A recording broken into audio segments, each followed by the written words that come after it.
Can you speak for me? Say something. Hi. I can't hear you again. What the fuck? God damn it. God damn it. I think you'll have to and come back. Okay.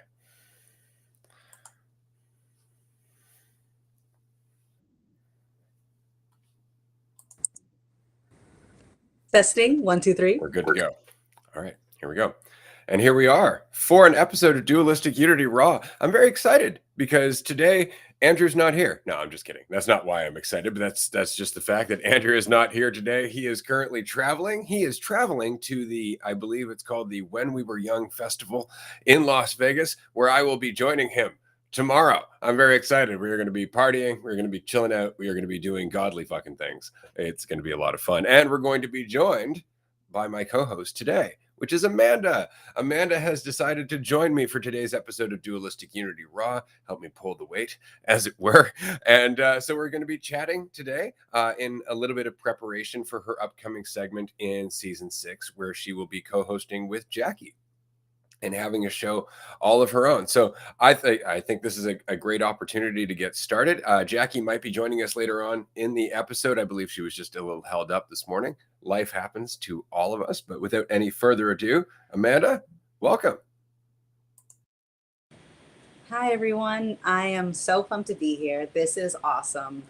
And I don't know what we're going to talk about, but I'm here anyways.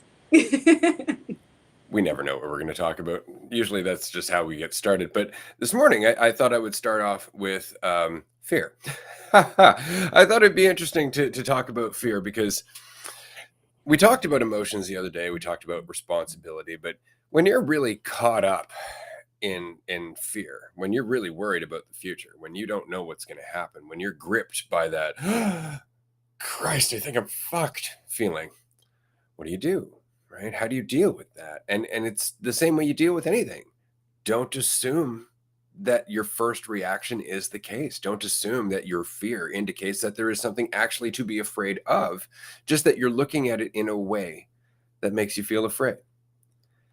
In which case, the question isn't, how do I get away from my fear? It's, why am I looking at it this way? And what way am I looking at it and what that is making me afraid? And usually it's that you are not able to deal with whatever's coming. You are too small and it is too big. And in that comparative mindset, of course you're afraid. You feel like it's too much for you. And because you perceive it that way, that's how you experience it. And so I thought it would be a good way to start this off is just talking about something that we all deal with all the time. And we have so many fears, but it's not all of the fears that are the problem. It's fear. It's just our relationship with fear itself. You can be afraid of anything. You can be afraid of nothing and make yourself afraid just by thinking your way there. But why are you afraid? Outside of a lack of faith in yourself. Yeah, fear is certainly a frequent, or at least less frequent visitor, but still comes around every so often. But it's all self-created. And so when you were talking about, when we almost make that decision that we're fucked, and we've it's like a declaration, like, oh, I am fucked, and there's nothing I can do about it. We make ourselves helpless. And when you were talking about that, it reminded me of the quote by Henry Ford, which was like, if you think you can do it, or you think you can't do it, in both instances, you're right, because it is ultimately your decision. Your perspective dictates your experience. And so if your perspective is that you are fucked, that you are helpless, then that is the experience that you're going to have. And it was so funny that I was talking this morning about traumatic brain injuries and how they're invisible to everyone except the person that's experiencing them. And in the same way that your personal hell in many ways is invisible to everyone not in it, but you're in the hell, so you can see it clearly. But someone who's not in it, it's invisible to them. And just because it's invisible doesn't make it any less real for you to experience. But, oh, hey, Jackie. But what I told my friend earlier this morning was just that, the devil must feel at home in hell, right? Wrong. You are the devil and the hell, and you're creating it, and yet it feels like you're helpless to it. But if I have the power to create my hell, I also have the power to not. not to create a heaven. I also have the power to just not create fear or hell for me to experience. There is no way that I have the power to create it, and I am helpless to that power that I am in creating. So, Jackie, Ray was asking or brought up fear, and that's where we're starting our conversation, is with the topic of fear. Yeah. Hi, everyone. Sorry I was late. I was definitely in the wrong place. I was on Google Meet. So glad I made my way here. Shit happens, I guess. But yeah, fear is real. I'm feeling fear right now. There's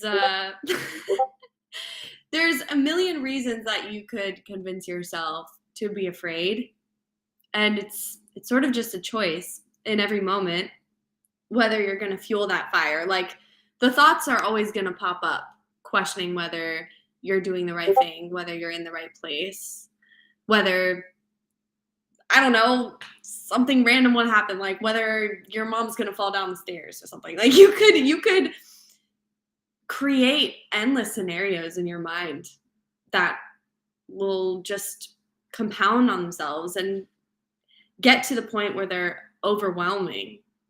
But I think there's such a power in recognizing that, like, you have control over your internal state. Not control, like, you can't control what thoughts are going to pop into your head, but you can control how seriously you take them. Like, you're the observer, and it's like if you just had like a little kid in your head that was saying random things, calling the shots, and you were listening to them and taking them seriously. It's like you have to sort of be the adult in your own mind and be like, no, like, it'll be fine. Like, you actually don't know. And when you do that and you soften into the fear, and even if you're like, yeah, it's okay to feel how I'm feeling, however I'm feeling right now, it'll sort of just slide off your back a little bit easier. Yeah, that's a great way of putting it, and it's definitely it's interesting because that's definitely the case. I don't know if either of you have ever read the book The Many Minds of Billy Milligan. It's actually based on a real person, and it was a person who had, I believe it was 21 or 22 different multiple personalities, and in that, throughout his life, it was going from one to the next that nobody noticed. He just slipped through the cracks of society so many times until eventually he was picked up for sexual assault, as one of his personalities was in that category of somebody who needed to do that. Another personality was an 8-year-old girl, and then he had like a 40-year-old Russian boxer that was in there, and he was actually able to sustainably punch harder when he was this Russian boxer, like he was a trained fighter. And so within this one person were all of these different facets, but all of them knew different things. And the way that Billy, the person's real name escapes me at the moment, the way that Billy ends up actually healing towards the end, because he recovers from all of these personalities, is because a new personality comes into play called the teacher. And the teacher works with all of the other personalities to help them integrate with one another. And so we are always playing these roles for ourselves, whether we realize it or not. That's the whole thing, is that we don't recognize that. And this is where I think parts therapy comes from, right? And this is something that's fairly, I don't know, new, but it's definitely become more popular in counseling and whatnot. Parts therapy being that you are, I guess, a collective of different parts of you, like the childhood part of you, the protector part of you, the part of you that's insecure, the adult part of you, things like that. And so they break it down into all these roles, which makes sense. On the other hand, there's also a real danger of passing off responsibility, because now you have these characters in your head, and almost like you can say, like, the ego is really fucking with me today. You can be like, oh, my protector part was really active this time. Like, you can easily pass off the buck to this fictional character rather than just using it as a way to understand how many roles you play for yourself, how much power you actually have within your own awareness. So that's a great point. Talk to your inner child. Talk to your inner adult. Talk to the cranky old fuck in the back. We'll just talk to whoever's showing up at the moment. right? It's pretty much it. That's funny that you talked about Billy, because when I was taking abnormal psychology in college, I learned about this patient called Heinz, who had 57 personalities, just like Heinz ketchup has 57 varieties. And that person would sneeze and would change personalities. They would walk, and in the process of walking 5 feet, would change 3 to 5 personalities. It was like they would sit on a chair, and the person sitting on the chair wasn't the person that was standing. And it was just so crazy. That person couldn't get by. So they obviously were in treatment a lot sooner than Mr. Billy got away with. But it does remind me, when I was younger, I was told that I was fake because I was like a chameleon. When I was with my group of friends that were very sports area oriented, we were racing to trees. When I was with my book oriented friends, I was talking about books, and I was just morphing to the environment that was around me, and that was made to seem like it was a disadvantage. And I love that I did that younger, and that I eventually embraced the fact that I can be anything at any given moment. And so there are so many pieces of me. And that's why I tell people, like, I don't expect you to be one way. I don't expect you to always be pleasant. I don't expect you to always be unpleasant, or to be an asshole, or to be kind, or to be thoughtful, or to be nice, or to be rude. It's like you are a whole package. You are the whole experience. And there are so many variations, so many pieces in that whole experience, that I just don't expect you to be one, or to settle on any one point, in the same way that I don't expect myself. And it's very easy to get caught up in what feels like a good portion of you, like the teacher, or the go-getter, or the more proactive parts of you. And because it feels good, you almost want it to keep going. But there's also realizing that, like, I have so appreciated moments where I am heartbroken. And I felt like Shakespeare, better to have loved and lost than never to have loved at all. I felt so good being heartbroken, crying over someone, that I was so enjoying the experience of someone else, that their absence felt like something that I didn't want. But I was happy enough that I enjoyed them, that I was there for that experience, even if the experience didn't last forever, because I don't need one thing to last forever. I'm in the spectrum, and the spectrum is every single variation, and that seems way more magical than stopping on one part, or focusing on one aspect of the experience of you. Well said.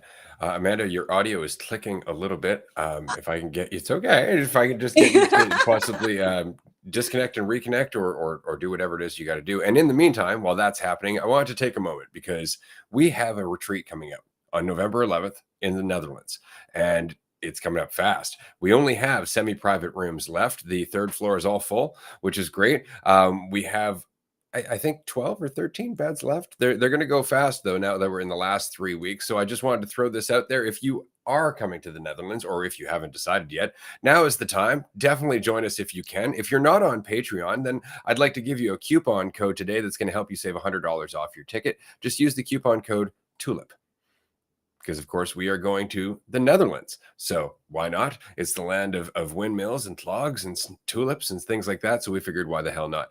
I was thinking back on it. I'm like, I should have made it golden tulip, because that would have made more sense. Yeah, I've got a golden ticket. I've got a golden tulip.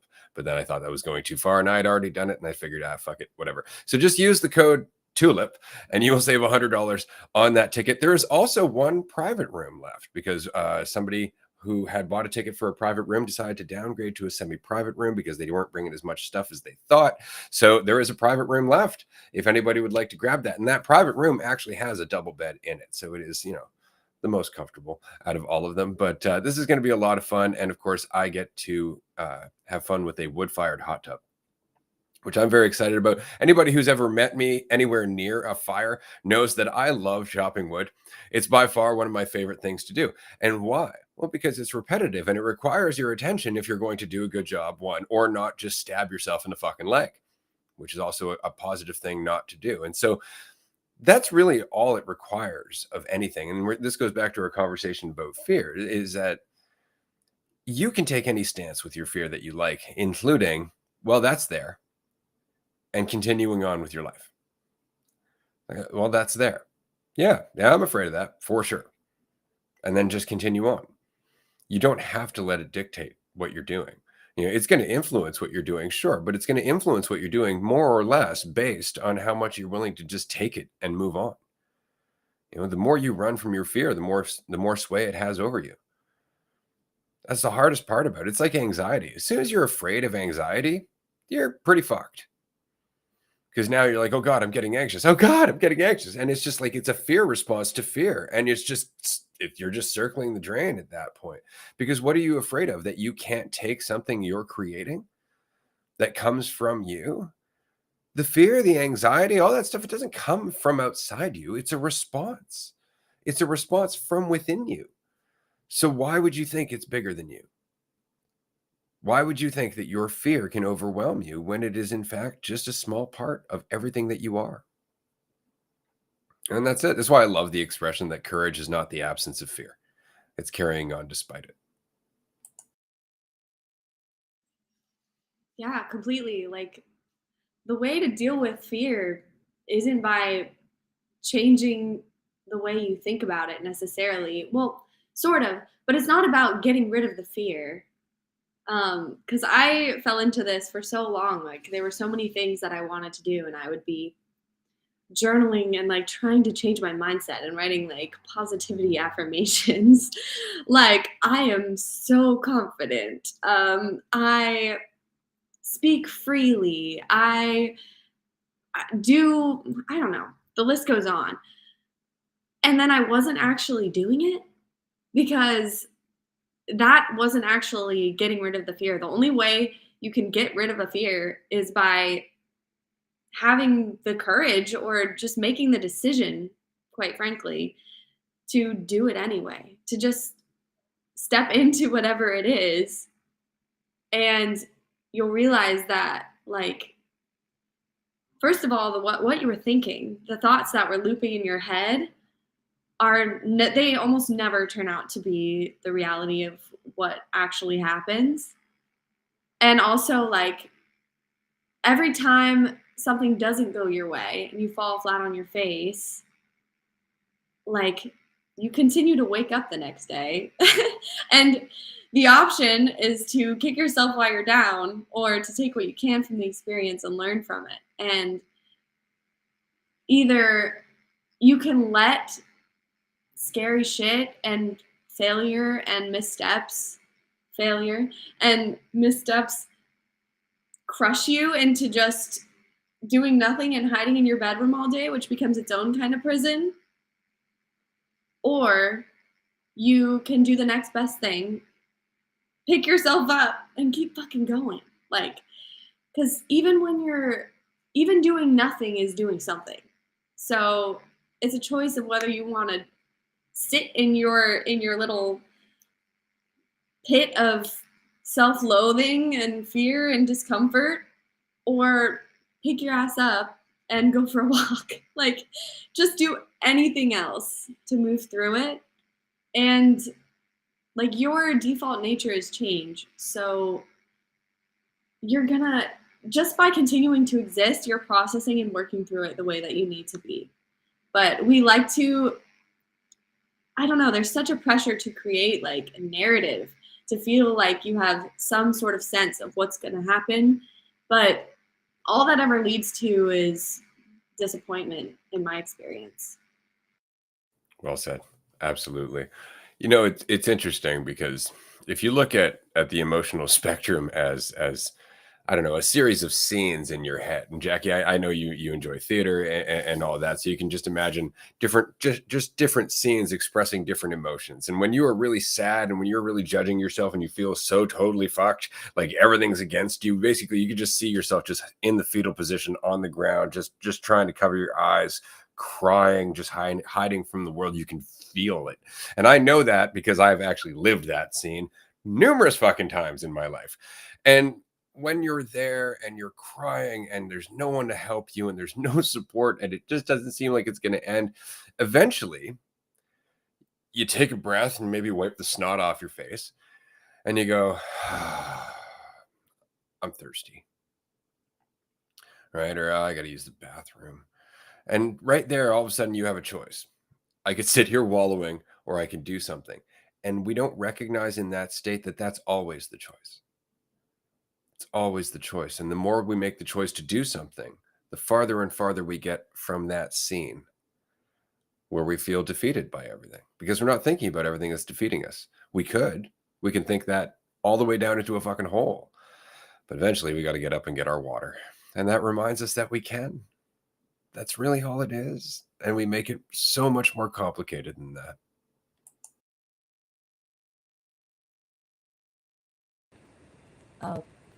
Yeah, definitely. I ask myself more often lately, what's the priority right now? Am I prioritizing the thought about this experience, the fear about what this experience means for me?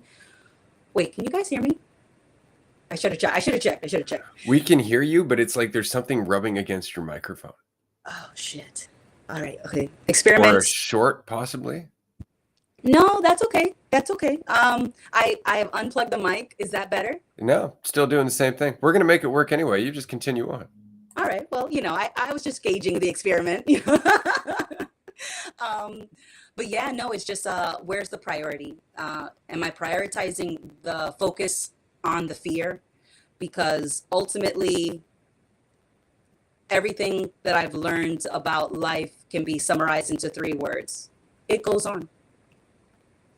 It goes on. It goes on regardless of my opinion of it. It goes on regardless of my fear about it. It goes on, as do I.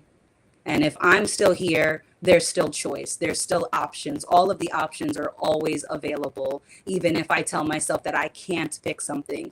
It's been really interesting listening to people at work lately, because I'm just hearing them tell themselves and all of us what they can't do all the time.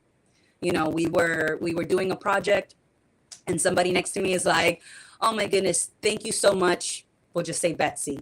I could never do that. And I'm just thinking to myself, have you ever tried? Probably not. But you're telling yourself that you can't do it in the same way that you tell yourself that you're overwhelmed or overstimulated or helpless, or that I'm so scared. And it's like, despite being scared, all of the options are always still available. You could move forward. You could take a breath. You could, like you said, go get a drink, go to the bathroom. Like, you can do all of that, because all of those options are always available, even if you tell yourself they're out of reach. And so I keep coming back to the same question. What is the priority right now? Is the priority my thought, or is the priority this moment? And in this moment, I could do anything. I can be anything. And the only limit is the one that I create. And it's not to say that I can all of a sudden decide, like, I'm going to fly, and so we're going to fly right now. And it's like, no, but I feel like I'm flying, and I've been feeling like I've been flying for a little while now. And it's just because I am not creating weight. I'm not creating as much weight that makes me feel like I'm sinking. But it's always been me that creates the weight. And it's always me that can, as Mark so beautifully put it, I can just put it down. I can always put down the weight that I create. And when I need to pick it up, there is no one better than me to pick it up, because I created that weight. So I know the ins and outs. I know the circumference, the surface area of that weight. Nobody knows it better than me, because I crafted it from every single brick. I made that wall. So nobody knows my walls better than me, but I am the wall. And it's been interesting that I don't feel like things are necessarily getting easier or harder, but it does feel like the transition is happening a lot faster between the thought about the fear and the focus to just not put my attention on it, because the things you put attention to grow. And so if I keep thinking about what I'm scared about, then that fear seems to get bigger. But if I switch my attention to everything else that's happening in this moment, then the fear doesn't seem so big, because I'm not feeding it. Yeah, totally. What you resist persists. Always. And like, it's funny how that's like so common in our, I don't know, like colloquial sayings, whatever. Oh, bye, Amanda. And yet, like, there's so many things like that we just don't take in fully. But yeah, Amanda, you're completely right. Like, the more that you get in there and try and control how you're dropping the weight, the longer it sticks around also. Because it's like, I'm seeing it almost like you have like slime, like those slime things that kids would make. I don't know. They were big like a year or two ago. But slime, like if you stick it on something and just let it sit, it'll like slide off. But if it's stuck and you're trying to push it off, like if you're trying to be like, no, the weight needs to be gone, like get rid of it, you're getting it all caught in your hands, you're getting it in your hair, like you're making it stick around by trying to control the process of it falling off. So the way to just get through your fear or your weight, whatever, is to just recognize that, okay, yeah, it's okay that this is here. I and like I know that if I just stop feeding it and investing it, it eventually will fall away. And you don't have to be involved in that experience, but I think it's so common in this society to feel like if we want to change, we have to actively get in there and do it, as if like it's not just our default state. Like you're gonna keep changing regardless. Like you have no choice.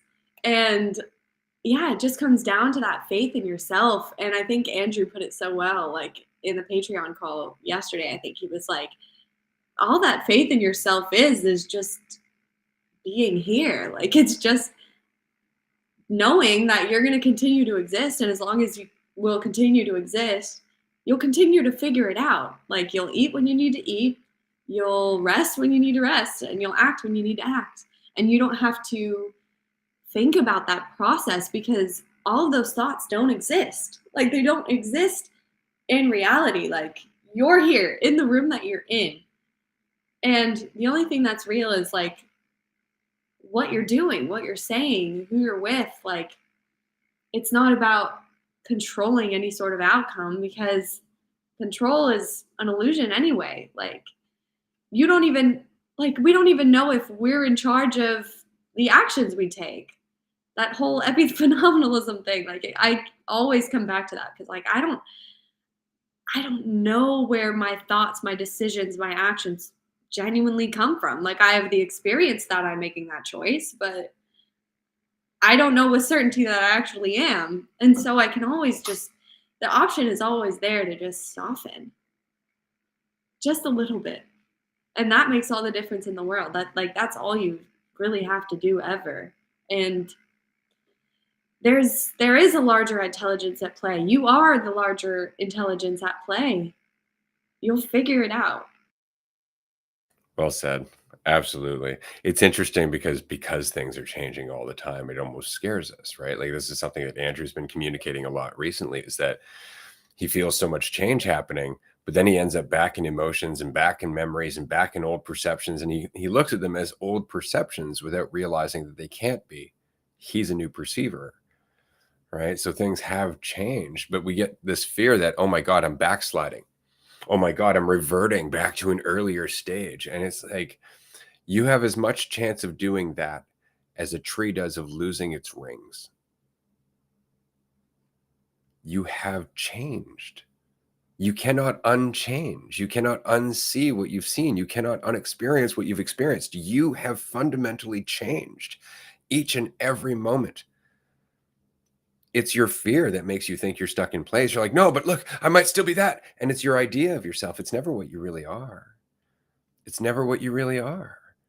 You know, and it's always that fucking weird idea where we can twist ourselves into just useless little pieces of shit. We really can. And it doesn't matter how good your life might be. And this is something that Andrew has really helped me realize. It doesn't matter how much more convenient your life might be. It might not. Maybe you have parents that support you. Maybe you've never went without. Maybe none of that has ever been a part of your life. That doesn't exempt you from doubt, fear, self-judgment, comparison, or anything else. It doesn't exempt you from the entire fucking spectrum. And what's worse is that while you may not, in fact, be as hard off as somebody suffering through poverty in the physical ways, you don't know that. You just know the spectrum that you live within. You don't know the spectrum they live within. So all you know is your bad to good days. In the same way, they only know their bad to good days. The spectrum for them is the equal to the spectrum for you, because it's all you fucking know. And so it doesn't matter what life you grew up into. It doesn't matter, quote unquote, your privilege. You are still subject to consciousness. You are still subject to all of the shit that you can think about yourself and all of the ways you can twist yourself up. And that is hell. And what's worse is that you might think, I have no right to feel this way. I have no right to be sad. Look at all the good things I have. Look at all the privileges I have. I'm so much better off than these people. How dare I be depressed? How dare you not be? Are you not human? Like, holy shit, you are not exempt from this. It does not matter. This is why I feel so bad for people who have grown up with a great deal of money, because they don't know the challenge. They don't understand how much they could learn from the discomfort because nobody's ever allowed them to be uncomfortable. And that's a whole other kind of hell. Can you imagine having to willingly put down all of the things that have been keeping you comfortable just so you can grow? I had an entirely different journey. I didn't have anything. Right? So it was just grow. This is what you got. Either you grow or die. Right? But to actually be surrounded by comforts to the point where you can just lavish your way along, you can just enjoy and lounge your way through life until you die and never grow at all, holding on to petty satisfactions and judgments and comparisons. You could live in that forever. Surrounded by yes men, surrounded by people who are like, that's the right way to live. Have some more caviar. Like, and that's it. And it's just a whole other kind of hell. It's a gilded cage. And it's been really dawning on me that that's the case, that the hell is universal. We are all subject to judging ourselves and getting caught up in the fiction of me. All of us, all the time. It never goes away. It will never matter what your circumstances are. You will always have one foot in heaven and one foot in hell. And what I mean is you will always have the capacity to be here or be what you think you are. We had a question in the chat before I pass it to the next person. It was, how did you two get on the show? How did Jackie and Amanda get here? So obviously, this person did not see the announcement that we made recently this week. Jackie and Amanda are in fact secretly Andrew. No, they've been wearing an Andrew suit this whole time. That's why he's so tall, right? It's because one's on top of the other, holding on. Anyway, Jackie and Amanda are going to be having their own segment of Dualistic Unity going into season 6. They are also going to be joining us for an episode next week. We're going to be recording that, though we do have 3 more episodes that are due to be released over the next week and a half, so including one with Jackie, which I'm very excited about. But yeah, as of season 6, Jackie and Amanda are going to be hosting their own Dualistic Unity segment. I'm very excited about this. They don't know this, but I actually get emails all the time from people who would like to be on the show. And a lot of those people I go, no. And it's just because they've quite obviously never watched the show, right? Like people saying, we would like to come on and talk about your Akashic records and we can help people achieve 5D consciousness and all that. And I'm like, you've never really watched the show. But occasionally we do get people, I got an email earlier this morning who wanted to talk about women's wellness, women's mental health, and so on and so forth. And so I thought that would be a really interesting email to throw your way. And so I'm giving you a heads up that I'm going to be tossing some weird emails your way, and you're going to have to determine who you want to have on your show as a guest. And we're getting some comments here that's a little derisive towards the poor 5D community. I just want to mention to the 5D community that, it's you might perceive yourself as being in 3 dimensions. That doesn't mean you are only. Just something to keep in mind. It's like, I'm going to ascend to 5D. What makes you think you're not already there? It's way more entertaining here. There's other things happening here that you rather like flavor. I'm going to throw that one out there because that's definitely one of my biggest things for being human. If there's anything I'm fond of, it's fucking flavor. I've had people ask me, like, do you ever think we could get to a point where we don't need to eat? We're so energetic that we don't actually need to, absorb food to get more energy. We can just get it from the world around us. And I thought to myself, yeah, I mean, I don't see why not. I mean, there's already the breatharians. Anybody who hasn't checked out the breatharians, by the way, do. These are people who absorb energy from their breath, and they absorb energy from the sun and whatnot, and they claim not to have to eat. My point is bacon, coffee, flavor. strawberries, things like that. Like, it's just, you're missing out. Like, sure, you could be all godly and divine. I guess that's the whole fucking point, is what I'm trying to make, is that you could try to escape this experience, or you can just love it. You can just get into it. And what I mean is that, even when you're afraid, even when you're challenged, even when you're feeling kind of shitty, understand that's one side of the spectrum. That's one swing of the pendulum. The pendulum continues to swing. It has your entire life. What makes you think it's going to stop? What makes you think the pendulum's going to stop on shitty? And we do. That's why it feels shitty, though. Have you ever noticed? I've said this about hell, but when we feel shitty, what's really shitty about it is that we think we're going to continue to feel shitty.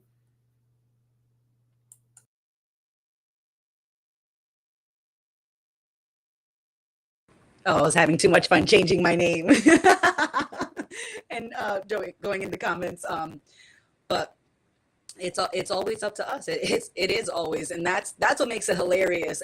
I think the way that it was put one time was like, when you get it, it's hilarious, and when you don't, it's not funny, because you're taking it so seriously that you think you need to understand. Maybe my audio is cursed, but I'm only really talking for me anyways. So I mean, I can still hear it. So are we really? It is a podcast. I know. But I don't know what else to do.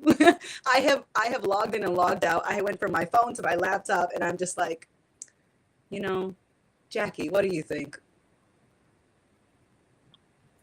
It's an odd thing for sure, because I know you've switched devices and everything else. I can't possibly imagine what it is. It could be an echo, maybe. I don't know. Something rubbing against your mic, a bird flapping in the background just to piss us all off. Yeah, it's Amanda's flock of pet seagulls just in the back going crazy. Yeah, no, but that's funny. How did I get here? I don't know. We were talking, well, Amanda was in the middle of a point, and then we mentioned her audio. Amanda, you are welcome to finish your point regardless of your audio, because we can make it out. I want to hear what Amanda has to say, and I'm willing to withstand the cracks. And this is a meditation for everybody listening. And an exercise in what we're talking about. It's not about getting rid of the distortion. It's about working your way through it. Exactly. It's about focusing on the insights within that distortion, the wonderful insights, just like the ones coming from Amanda that I would love to hear. I don't need to understand how I got here. I'm still here. And what am I going to do with being here? And that's ultimately where my focus is. Because I can have a lot of theories, and I've had a lot of theories, and I've had a lot of plans about where I'm going or where I came from. But ultimately, despite my best laid plans, I'm only ever here, and all those plans are based on assumptions. I've never actually given myself any answers to the questions that I've posed. I've only made assumptions, and even on my best day, I'm just guessing.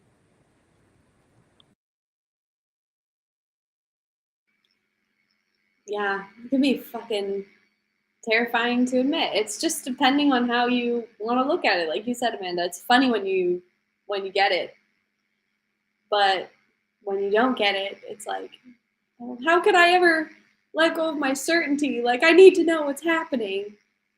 But it's just like, once you realize that, like, you've never known. And even like we look back on our past and we're like, wow, I've come so far since then, but like, we're just making assumptions about how that was, when I really don't know. Like, my perception now is so different than it was back then, and I can approach the past with like a completely new lens now. And now I just think, oh, I've always been here. It's just there was more or less fog, or I was taking the fog more seriously, and now it's just moved away. But I've only ever been here. Audio help, please. But to address the question of like how we got here, I mean, I've been in the community for a year now, maybe a year, and like this was never my goal, like to be on the show. It was just the first episode I heard, I was like, I don't know what these funny men are saying. I don't get it, but I'm intrigued. I was like, they sound out of their minds almost. But for some reason, I want to keep listening. And so I did. And I burned my way through every single episode. And it's a worthwhile journey to go on. So I recommend, like, if don't be in a rush to get it all, because the process of peeling back the layers and having the insights come up is such a beautiful one. And like it's always going to continue to unfold. You're never going to reach the center. Because it's like as you peel them, new ones keep forming underneath, and the only truth is that you're the one peeling them back. But anyways, yeah, I've just been, I don't know, if you're in Patreon, you probably have seen me, but I just feel honestly lucky to be in this position, because I got to the point, well, I went to a retreat. First of all, I went to a retreat in Vermont, and that experience opened up so much for me, because I realized, like, oh yeah, I'm doing it to myself. And like, I thought I had realized that before. Like, it's always like the realizations continue to get deeper and deeper and deeper. But yeah, it's like I had understood conceptually that I wasn't my narrative, but it's so different when you like step into a room with people and they're not reflecting anything back at you. It's like everything that's coming up is coming from me now. And that just put everything into perspective. And I was like, okay, well, there really is nothing I can do. Like I left that retreat feeling like on top of the world, being like, all right, now let's fucking get to work. Like let's just, and not even get to work to become anything. It's just because that's the natural process of what I've always been. And the difference is that I'm not getting in my way anymore. I'm not taking my thoughts or my emotions about whatever situation I'm going into seriously. I'm not afraid of myself anymore. And so, yeah, just having the willingness to be here is not because I got rid of the fear necessarily. It's just I realized that like there's no reason for me not to face it. So yeah, I was talking to Ray and I was like, I don't know, man, it keeps coming up that I want to have an outlet to speak my mind. And I have hundreds of voice memos and videos on my phone of me doing just this, like talking, sharing my thought processes, my insights, just blabbing. And I wanted to share that because it's not about being perfectly articulate. It's not about having the most profound insights. Like, it's just about having the courage to share. And you're never going to know what people are taking out of that. So curating it is almost pointless. And I'm never going to find out who I'm capable of touching or what I'm capable of expressing without just expressing it. So yeah, with a little push from Ray, he was like, oh, well, we've been thinking about doing this segment. And of course, Amanda was the perfect candidate for this role as well. If you're in the community at all, you know Amanda and how wonderful she is and how incredible and how funny she is. And so much more than that. Every end of the spectrum. She is just herself. She's wild. She is whatever Amanda wants to be on any given day. And I am so, I can't even express the emotions that I feel about doing this. Excited, I'm going to say. I'm just curious about how this is going to go. I'm interested, and we're going to find out. And yeah, so that's how I got here, I guess. That's awesome. And if it helps, that's all I've been doing since we started this podcast, and we're 300 plus episodes in, and I'm still trying to figure out what we're doing. But it really is just about expressing it, because, and this is something I was chatting with Andrew about the other day. It's not about passing on a philosophy, a teaching, an insight, a lesson, or anything like that. It's about sharing the process of your expanding awareness and the courage it takes to just continue on. It's not about being anything in particular, because I mean, that means you got to stay somewhere, right? But being change in motion, being able to share the process of just being change in motion and accepting yourself doing so, that's everything, because that means you're not a teacher. There's no egotistical drive there. It's just the act of sharing, which is the best thing. Could you imagine if each of your synapses were like, it's my thought, you can't have it, and your brain wouldn't work at all. So it really just comes down to, we're working better together by getting out of the way and doing it for our own reasons, right? So that said, this is the end of our episode of Dualistic Unity Raw today. This has been a blast. Everybody, you better check out the new segment with Jackie and Amanda coming up in season 6. Do join us on Patreon in about 15 minutes if you can. It's a tier 2 call today. We have a 7-day free trial. Likewise, if you would like to get some Dualistic Unity merch, you can do that. We have some merch on our website. Just go to the store, click on merch. It'll take you to our Teespring account. Or you can join us on Patreon and you get some free merch every 3 months as a tier 3 supporter. Exactly. Amanda's showing it off. Thank you so much for joining us, everyone. You two stick around. We're going to end the stream here. Say goodbye. Thanks so much for joining us. Take care.